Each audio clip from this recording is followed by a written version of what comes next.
Hello and welcome to Lavnish Sir ki class. This is Directorate of Education, GNCT of Delhi's worksheet number 28, and it is only for class 8 students. It has taken from the subject Social Science, Social and Political Life, and we will learn and understand the topic Salient Features of Indian Constitution Part 3 in this worksheet. So students, आज की इस worksheet में हम Indian constitutions के कुछ और other जो important feature हैं उनके बारे में समझेंगे. So without wasting our time let's start and understand with me. Fundamental rights. देखिए, इंडियन कॉन्स्टिट्यूशन का ये एक बहुत ही इम्पॉर्टेंट फीचर है जो कि हम सारे सिटीजन्स को मिला हुआ है. आखिर ये फंडामेंटल राइट्स होते क्या हैं? What are the fundamental rights? Let's learn about this. The section on fundamental rights has often been referred to as the conscience of the Indian Constitution. देखिए, जो फंडामेंटल राइट्स हैं उसको भारतीय संविधान की अंतरात्मा भी कहा जाता है. Colonial rule had created a certain suspicion of the state in the minds of the nationalists, and they wanted to ensure that a set of written rights would guard against the misuse of state power in independent India.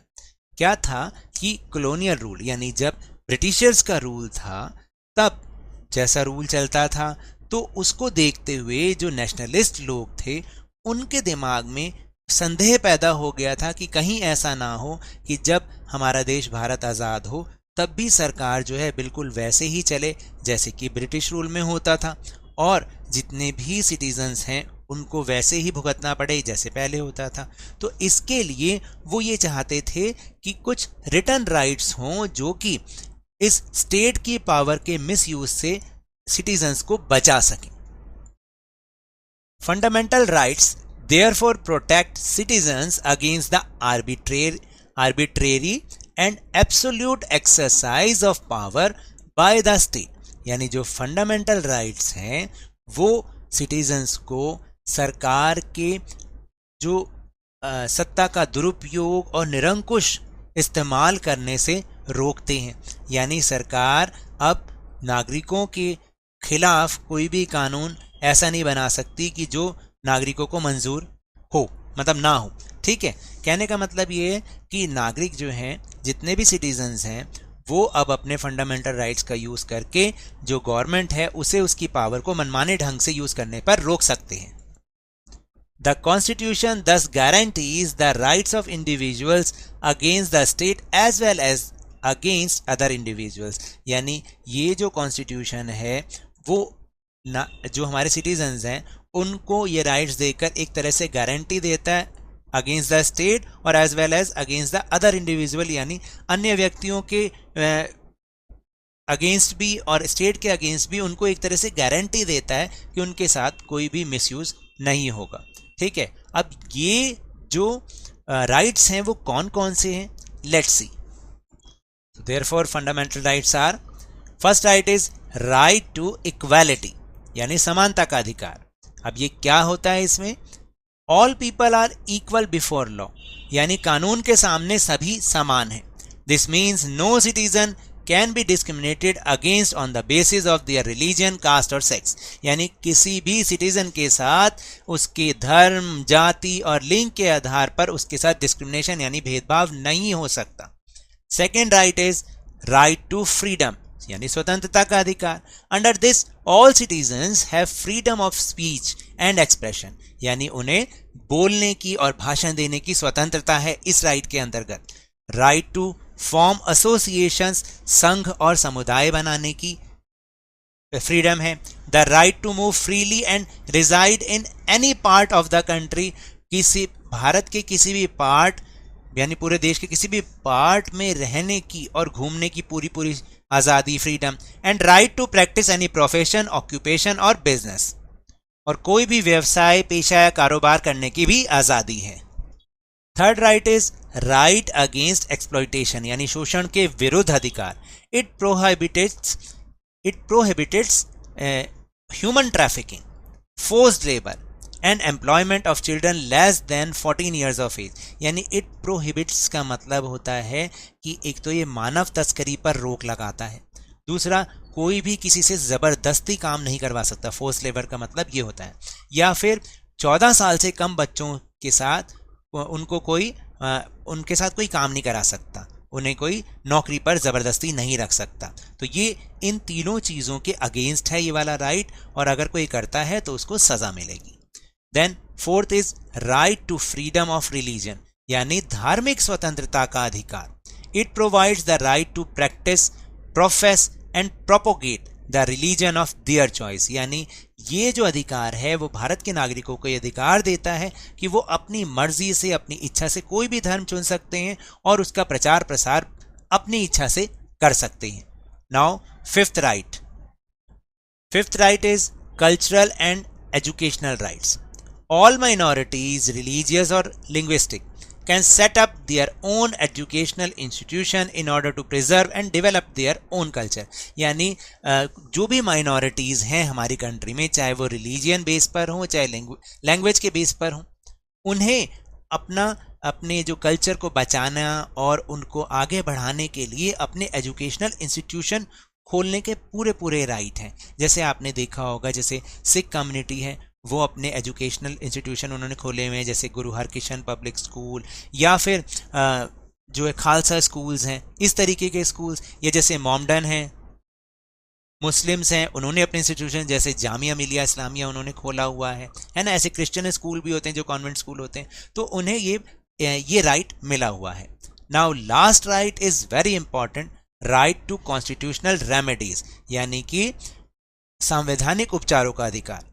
ये important इसलिए है कि it allows citizens to move the court if they believe that any of their fundamental rights have been violated by the state.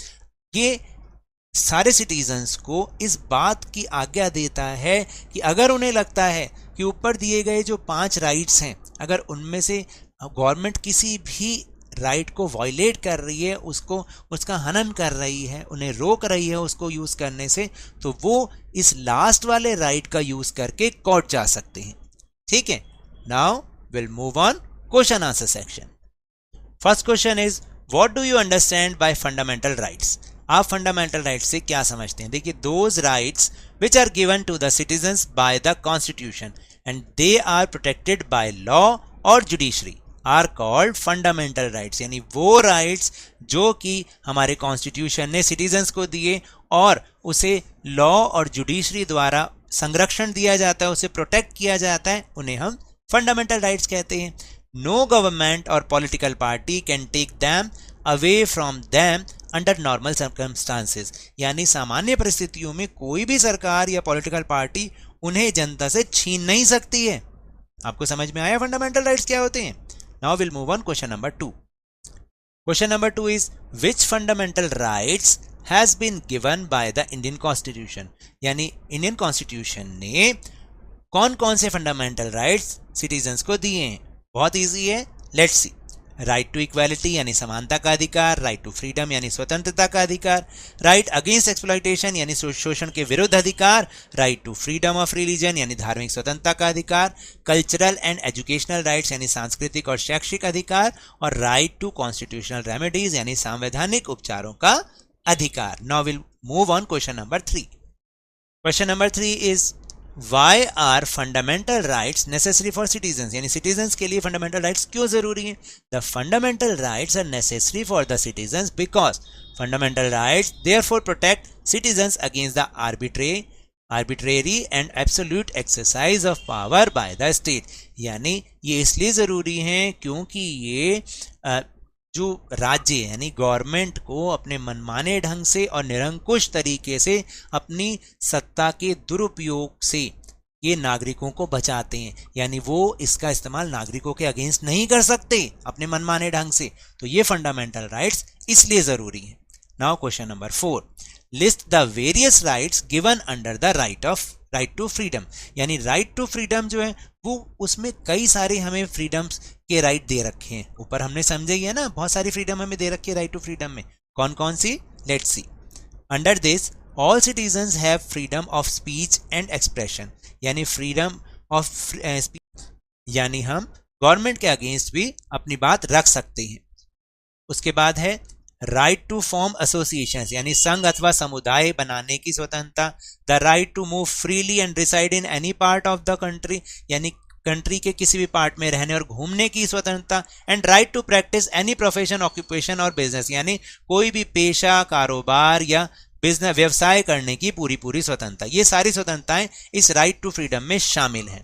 So now that's all for this worksheet. अगर मेरे तरह समझाने से अब आपको समझ में आने लगा है तो इस चैनल और वीडियो को लाइक कीजिए, शेयर कीजिए, और अगर आप न्यू हैं तो सब्सक्राइब भी कर लीजिए।